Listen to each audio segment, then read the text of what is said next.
사람은 생명의 위협을 느낀 순간 초인적인 힘을 발휘하곤 하는데요. 국내 자동차 시장에서 회사 존폐기로에 서있는 쌍용차도 마지막 힘을 쥐어짜내며 지난달 렉스턴 스포츠를 출시했습니다. 마지막이라고 생각하고 만든 만큼 소비자들에게도 진작 이렇게 좀 하지라며 좋은 반응을 끌어냈죠. 하지만 페이스리프트된 렉스턴 스포츠의 판매 실적을 보면 쌍용차의 앞날은 여전히 어두웠는데요. 쌍용차를 먹여 살려야 하는 유일한 신차가 폭망할 수밖에 없던 이유, 함께 보시죠.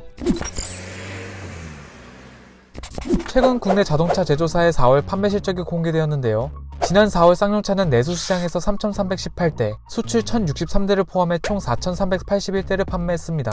하지만 기업 회생 절차로 인한 부품 협력사 납품 거부 및 반도체 부품 수급 차질로 무려 12일간 공장 가동이 중단되었는데요. 이로 인해 전년 동월 대비 35.7% 감소한 실적을 보여주었습니다. 쌍용차의 4월 국내 시장 모델별 판매량은 티볼리가 1033대, 코란도 475대, G4 렉스턴 390대였고 지난달에 페이스리프트한 칸 모델을 포함한 렉스턴 스포츠는 1420대를 판매했는데요. 이는 지난해 같은 달보다 44.9% 감소한 수치였습니다. 대한민국 자동차 시장의 유일한 국산 전통 픽업 트럭인 렉스턴 스포츠는 지난달 쌍용차가 절치부심하며 페이스리프트에 출시했는데요. 특히 출시 초반엔 소비자들에게 바뀐 전면부 디자인은 크게 호평을 받으며 높은 관심을 받았습니다. 어려운 회사 상황 속에서 렉스턴 스포츠는 출시 첫날에만 1300여 대의 계약을 마칠 정도로 쌍용차의 제2 티볼리가 되어줄 기대감을 모았지만 정작 4월 한 달 동안 1420대밖에 팔리지 않은 건데요. 사실 더뉴 렉스턴 스포츠는 내수 시장에서만 4월 누적 계약 대수가 5천여 대에 달했지만 생산 중단으로 인해 쌍용차가 설정한 판매 목표의 3000대에 47% 수준밖에 달성하지 못한 것이었죠. 쌍용차는 지난달 8일부터 16일까지 차량용 반도체 수급 문제로 평택 공장의 가동을 중단했었는데요. 하지만 19일부터 23일까지 협력사 납품 거부에 따른 생산 부품 조달 차질로 또 공장 가동을 중단하면서 4월에만 2주간의 생산 공백이 생겨버린 거죠. 8일부터 16일까지의 평택 공장 문을 닫은 건 차량용 반도체 수급 문제로 인한 어쩔 수 없는 공장 가동 중단이었으나 부품 협력사들이 납품을 거부해 공장 가동을 멈추게 된 건 계획에 없던 일이었는데요. 부품 협력사들이 납품을 거부한 것은 지난달 15일 서울회생법원이 쌍용차의 회생 절차 개시 결정을 내리면서 부품 공급에 대한 대금을 받지 못할 것을 우려했기 때문입니다. 업계에서는 평택 공장이 단 3일만 가동됐던 지난 2일과 같은 현상이 벌어질 것을 걱정한 건데요. 이후 지난달 26일엔 쌍용차의 협력업체 350여 곳으로 구성된 상거래 채권단이 납품 재개를 결의하면서 다시 공장 가동을 재개했습니다. 쌍용차 관계자는 새롭게 출시된 더뉴 렉스턴 스포츠와 칸이 시장에서 기대 이상의 큰 호응을 얻고 있고 수출도 회복세를 보이고 있다. 협력사와 지속적인 협력을 통해 정상장의 라인을 가동시켜 적체 물량을 해소하고 판매를 확대해 나가겠다라고 설명하며 5월에는 렉스턴 스포츠의 판매 실적이 이보다 나을 것이라는 전망을 내놨습니다.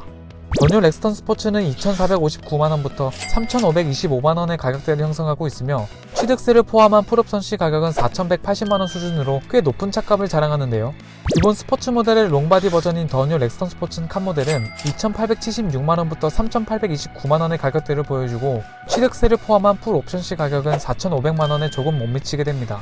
경쟁 상대인 쉐보레 콜로라도의 최상위 드림인 Z71X 미드나잇에 추가할 수 있는 옵션은 80만원 상당의 멀티미디어 팩 하나로 이를 추가한 풀옵션 시 가격은 취득세를 포함해 4,950만원 정도였고 글로벌 픽업 트럭 판매 1위 브랜드인 포드 레인저 와이드 트랙의 가격은 취득세 포함 5,220만원 정도였습니다. 결국 더뉴 렉스턴 스포츠 칸 풀옵션 모델과 비교해 500만원을 더 지급하면 3649cc에 달하는 6기통 가솔린 엔진이 탑재된 쉐보레 콜로라도를 구매 가능한 것이고 700만원을 더 지불하면 원조 픽업 트럭 시장의 강자 포드의 레인저를 구매할 수 있는 것이었죠. 쌍용차의 렉스턴 스포츠 칸 풀옵션 가격을 본 네티즌들은 4,500주고 칸 살 바엔 콜로라도나 레인저 산다. 6기통 엔진은 넣고 4,500 받아 먹으려고 해야 되지 않냐? 어차피 풀옵은 안 사는데 풀옵만 안 사겠냐? 이를 갈았는데 이 정도면 답이 없는 거지. 쌍용차 타고 있지만 아직 정신 못 차렸네. 비속노조 월급 주려면 어쩔 수 없나 보다 등 수입 픽업 트럭과도 비슷한 가격대 형성에 부정적인 반응을 보여주었습니다. 물론 렉스턴 스포츠 칸을 풀옵션으로 뽑는 소비자분들은 많진 않으시겠습니다만 만약 렉스턴 스포츠를 풀옵션까지 가게 된다면 쟁쟁한 경쟁 상대들의 가격과 비슷해지기에 고민할 선택지가 많아지게 되는데요. 그렇기에 렉스턴 스포츠는 3천만원 초 중반대로 출고하는 게 가장 합리적이라는 소비자들의 의견이 지배적입니다. 4,500만에 달하는 풀옵션 렉스턴 스포츠 칸, 여러분들의 생각은 어떠신가요? 콜로라도와 레인저만큼 경쟁력이 있어 보이시나요? 오토포스트 이슈플러스였습니다.